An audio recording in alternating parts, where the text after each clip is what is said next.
just when you think that Marvel's new X-Men from the Ashes series is as terrible as it could be, oh no, it always has to one up that and prove to you it can be much, much worse.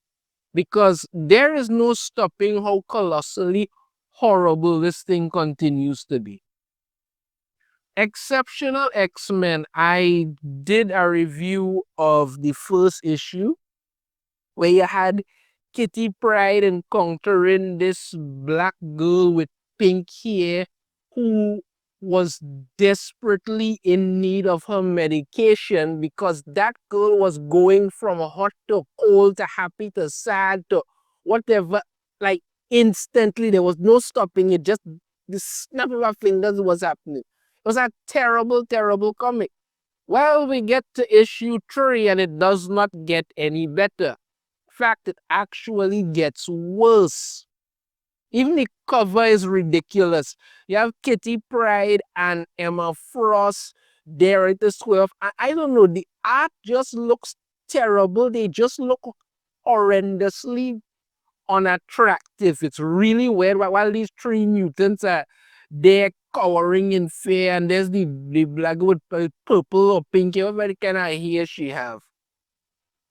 So basically what happens is that Emma Frost has mentally controlled the minds of these 3 mutants that apparently Kitty is helping for some reason. I don't even know, I don't even care. And Kitty is all upset about what you're doing here, let those kids go, and all of this. And then when Emma Frost decides that, okay, she's going to leave, Kitty just suddenly decides to karate kick her. And then all of a sudden, they start getting into this weird fight in the hallway for some reason. And one of the bronze girl is like, who's this lady? And the next one, this Asian chick is there. And I don't know, but she's kind of amazing because, of course, the bronze macho looking chick has to be gay. That's how these things work. And then you have the green guy with a bunch of piercings there. It's like, my money's on Kitty. She's got the eye of the tiger. I hear the bronze skin go like, let's get inside before sis goes Super Saiyan on us. I mean, like, who wrote this dialogue? Seriously, who wrote this crap? And Kitty Pryde and Emma Frost are just throwing blows in the hallway for some reason. I don't even know why. They're just doing that. And then all of a sudden, Kitty's roommate shows up and she's like, what did you do to the stairs? We're going to lose our security deposit. And then they all just go into the apartment and they're sitting down there and it is just endless yammering non-stop, just word bubble after word bubble after word bubble after word bubble. Oh my God, boy. And this is something that pisses me off with a lot of comics these days. There is no attempt to do anything well. There's no attempt to make good stories anymore. It's just a bunch of endless yammering from people who have nothing better to do with their lives, and that's it.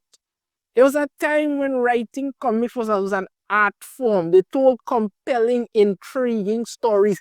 If it was just 2 people talking, you could actually feel what was going on. Then now it's just endless yammering from a bunch of people. You literally want to just shut up. But that's all that they do. Oh my God, boy. And then the green guy says the only sensible thing in the room is like, Kitty, you were just throwing hands with this lady, but now we're having a tea party. I'm confused. Do you trust her or what? And she's like, yes, it's complicated. I am confused. Look, I don't know what the hell is going on here. It's just endless freaking talking. It pisses me off, boy. Oh God. Page after page, bloated, word bubbles. And there's people sitting around having tea and yammering on for like endless amounts of crap. Ah, boy. And then Kitty's roommate, Pretty, as she's called, just says to Kitty, "Oh Kitty, I have the perfect space for your little lost boys mutant dojo." She's like, "I'm not running a mutant dojo. Sure you are, and I need you all to not be in our hallway. The neighbors will complain." Oh, listen to this, listen to this pretty girl, as she says, yeah. "My aunt used to do wholesale imports. When she passed, she left me this warehouse space I once halfway converted into a ballet studio. Lots of room for training, lots of mirrors. Maybe if I donate it to you, I can write it off on my taxes." You see, I tell you, this is the kind of shit that's pissed me off. You know? This is the kind of shit that's pissed me off. How convenient is it that your aunt just happened to have this big warehouse space that you have, even though you were complaining about the destruction of the hallway? That's why you were like, you know what? If I just donate it to you, I could write it off on that. So why don't you just live there? Instead of being in this apartment, why don't you, if you have this big space, why not just live there? It'd probably be cheaper than you having to pay rent or any of this stuff. But no, this is the crap I keep talking about. These companies think, let's pull this shit out their ass and everybody's supposed to be sitting there. We're like, yeah, that makes perfect sense. No. How in God's name you just happen to have this place just ready to be used whenever? So what? So what? You trying to tell me that Kitty ended up as your roommate for the sole purpose of this happening? Come on. See, listen, recently I was having this discussion with somebody over my video about storm number one. I talked about some of the ridiculous that it gets to me. Some of these things that they just keep doing that makes no sense. Like storm literally going into this thing, this energy that's basically radioactive coming out there in waves, which makes no sense or whatever. And when you find the source of the radiation, it's a child and that is emitting this deadly radiation that has already poisoned you. And the first thing you do is go and hug the child who is still emitting the deadly radiation. It should kill you instantly, but no. I said to the person, common sense would dictate that you talk the child into controlling their powers first, and then you once they have it under control, you hug them out of comfort. That's what you do. Storm was a teacher at Xavier Academy. She should know these things, but no. I think even if these things are just comics, they have to make some degree of sense. When you have idiots writing things, you figure they could just throw anything in there and it's supposed to be good. This is what pisses me off. Why in God's name would you suddenly just happen to have this warehouse space that could just be used off and you're gonna pull that out of your ass just like that? Come on now, man. Eh. So then next thing they go to this warehouse space that she has, and you see this big building there because apparently, again, why didn't she just live there? I don't know, but whatever. But of course, the crap ain't done yet. So Kitty is there and she's like, with these three mutants, she's like, okay, say your name, your mutant ability, and a personal goal related to that ability. And Purple Hair Girl is like, shouldn't we also say our pronouns? And she's like, sure, say your pronouns. And then Purple Hair Girl is like, can we also say a fun fact about ourselves? Oh, or maybe we can play two truths and a lie. Or I mean, why hasn't anyone gotten this girl's medication yet? I don't know. But for some reason, she's still out there without a medication. I'm gonna say this honestly, and I want somebody please to just answer me in the comments and tell me. I really need to know. Has anybody ever in person heard anybody say that, when they're introducing themselves, use their pronouns too? I have never heard it. Never. Nobody speaks like this. Not how people talk. This is some kind of shit you keep making up. This is not people talking. Good God, boy. Eh. And then, she started purple hair girl starts off. Okay, okay. I'm Trista Marshall, she, her. Nobody talks like this. Nobody. She's like, I can crochet. My favorite anime is Sailor Moon. Like, who asked you this shit? And she's like, she turns into metal and gets super strong and shoot out these whiplash things. And my goal is to not hurt people. If you don't want to hurt people, take your medication. You clearly need it. Good God, boy. Eh. Yeah, yeah. Then we get to the green guy with the nose bull piercing and all kind of, and it's like, okay, I'm Alejandro Mateo Luna. You all can call me Alex, he, him. Clearly he's gay because everybody has to be gay, and that's it. He, him. Nobody uses that. He got some fun fact about fig trees need wasps to pollinate sometimes. I don't even give a rat's behind, to be honest with you. I really don't. And then you get to the Asian, to the buff Asian chick, and she's like, I'm Fao Tran, she, her. I can turn invisible and pass through stuff like Kitty. A fun fact is that my middle name, I mean, like, she just rambles off some shit about her family, and this one is Chokawa. I didn't even read it, people. I honestly, to God, didn't even read it. But this is what I keep talking about. Endless yammering on that makes no sense. Pronouns, this is absolute. Holy shit, talks like this. God. Eh. I don't even want to freaking know, boy. Honestly to God. So then they're like, so then, the buff Asian chick is like, talking about all the comment section, about how people hate mutants because that needs to happen again.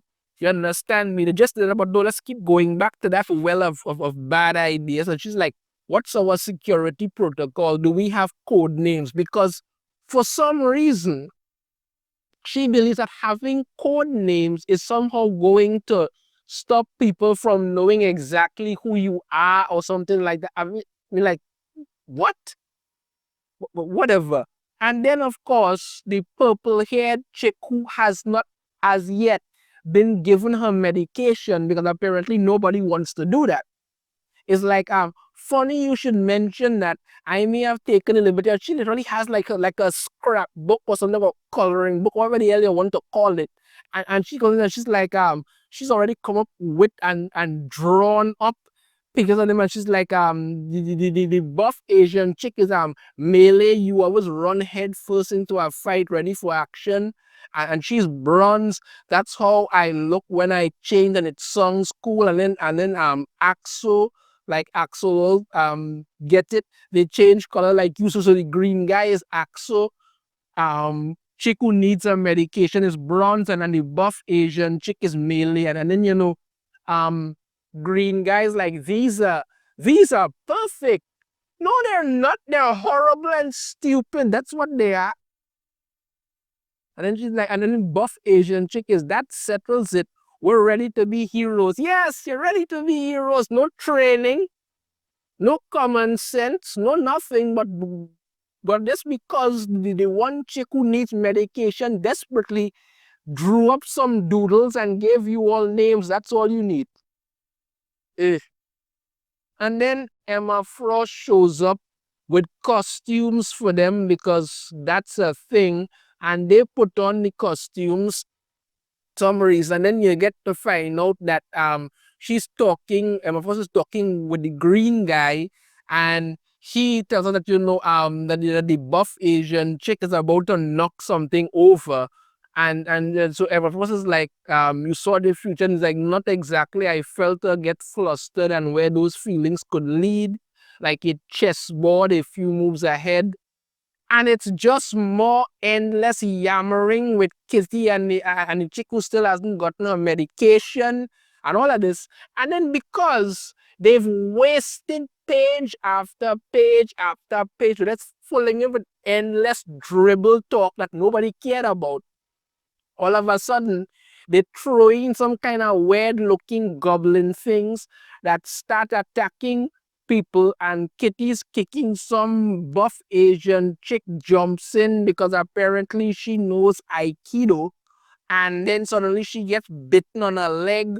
Bronze girl turns into something and people are away. And then you have green guy there and he's like telling her, everyone I don't know, close your eyes or something, think happy thoughts, and it's like they're not real, they don't feel right. They feel like, and it's just like, Emma Frost is the one who created these things, basically just mental imaging to basically test them. And Kitty's all, are you out of your mind? They were terrified. And then Emma Frost is they're older than you were when Charles Xavier tossed you into the danger room. And Kitty's like, and maybe that was wrong. And I'm like, are these people just determined to completely destroy Charles Xavier's entire reputation? Charles Xavier did not throw her into the danger room to just have this encounter this. Like, no, she went through training to learn how to use her powers, even in a dangerous situation, so that she could remain calm and help people. If that was the whole point of it, but no, because you just want to ruin everything that Charles Xavier ever did, let's just do that. Let's make Magneto into some kind of shit or whatever now, and then he's now Professor M. Turn Charles Xavier into a criminal and then act like everything he ever did was just completely wrong. He never threw you into the danger room. You were being trained properly to learn how to use your powers. He taught you how to do all of these things you were learning how to do. But no, let's just do that shit now. And then at the end of the book, Iceman shows up for some ungodly reason. I have no idea why, because they just need to keep throwing the gay X-Men into every freaking thing. That's it. That's the whole book. That's it. Absolute rubbish. From start to finish. Bloated conversations that go nowhere. Really ugly looking art because they went out of the way to make Kitty and Emma look as unattractive as possible. And this three muses that I don't even know why they exist other than to just be absolutely annoying and stupid. That's it. That's all this book was. More crap. Every time this just keeps getting worse. Know your thoughts on this in the comments. If you have a different opinion, I'd love to hear it. If you like the video, hit that thumbs up. Subscribe if you haven't already. Ring the notification bell to be notified every time I put out a new video. And I shall see you all next time. Take care.